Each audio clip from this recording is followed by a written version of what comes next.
The majority of people who read books on a daily basis follow the trends of what's popular. I am no hater. Read what you please, but BookTop is extremely bad at recommending books. Although I haven't been influenced much lately, I only read better than the movies and Housemaid, none of which were good in my opinion. Good Girls Guide to Murder is the only favorable book so far.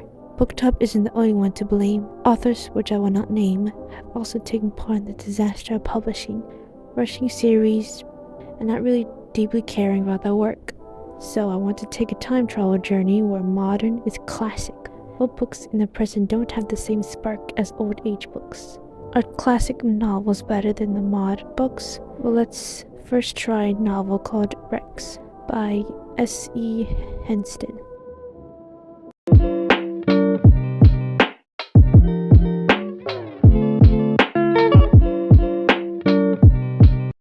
I started this book somewhere around the 1st of October. Mason McCormick, who is 17 by the way, struggles to raise his younger brother Rex, who is 14, while their irresponsible, rodeo-touring father is away for months. Rex is a troublemaker and Mason is basically Rex's temporary father figure. The rest of the novel follows Rex and his wealthy best friend Johnny Collins' sister Jamie, who Rex has a crush on, is full of adventures and getting in trouble in school. Like Rex and Johnny blowing up the school. It was a classroom science project, but they did cause his classroom to explode and got in trouble for it. His pop was supposed to pick him up, but Mason did instead. When Pop finally came, Mason had a big fight with him about being responsible. Then he said the most shocking line, "He is my brother, even if it isn't your son." It's both heartwarming and heartbreaking. While running off, Rex found his other old friend, Lem, who's currently delivering drugs to someone. He offered Rex a ride and off they went to the unknown. Rex is still upset about not feeling like part of the family. While things got heated at the drug deal, Rex tried to get out, but one of the dealers, Kelly, claims he's going to the narc. Kelly found his pistol and pointed at Lem and Rex. It was the last straw for Rex. He fired once, but didn't get a chance to fire again because Rex yanked the gun out of his hand and backhanded him with it. Lem begged him to leave. Rex wants to kill him, but he knows he can't kill, so he leaves. Lem thanks to God that it didn't go horribly, until it did.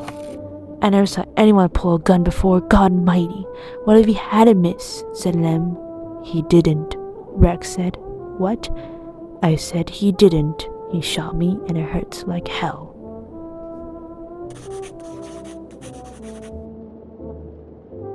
Well, I read Sally Lantum right after Rex, which is not fair because I adore The Nightmare Before Christmas. And yes, I do prefer this one.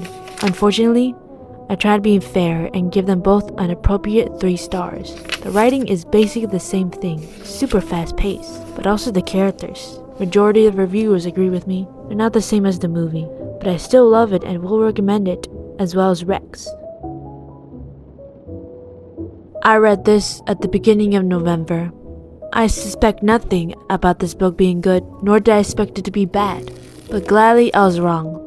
The sci-fi thriller about a group of scientists, psychologists, mathematicians, astrophysicists, biologists, Norman, Harry, Ted, and Beth, who investigate a spaceship discovered on the ocean floor as thousands of feet below the surface. It's a spaceship, but somehow undamaged from its fall from the sky, and most startling, it appears to be at least 300 years old. Destructive force that must be controlled at all costs. The spear. In the future, the spaceship finds a mysterious spear. It says both went into a black hole and bounced into our past. The ship and the spear was stranded in the ocean for centuries. The scientists found them. Just encounter the spear. It gives them ability to make their thoughts real. Their thoughts appear as monsters and attacks, death, chaos, a fragile, imperfect brain. It's like the power of God, an ability humans were never built to have. If man got their hands on it, it would be the end of mankind. So the remaining scientists do the one thing they can do to save humanity. They choose to unimagine it, or more specifically, forget the spear ever existed, and it flies away. That's a short summary, but the details and suspense are impossible to explain better than the author. So I do encourage you to put Spear at the top of your TBR. The comparison. This was my first Emily Henry novel. My favorite genre wasn't thriller, and if I didn't already have a hate relationship with romance, I still prefer Spear. It was fantastic for the first 200 pages. The slow romance. My legs were kicking. I was giggling silently at the night. The writing is brilliant for me as a beginner. The suspense, no death, no killers, just a vanished celebrity who had everything in wealth, but nothing in warmth. It was getting so good. Then it started to feel meaningless. I'm sorry, but I skipped pages to get back to the plot. Plot twist at the very end becomes a masterpiece again. I would have never guessed it. But honestly, I still didn't feel satisfied at the end. So the result stays. Spear is definitely on the top. It seems to be a fair competition, but only one winner chooses the platform, and that is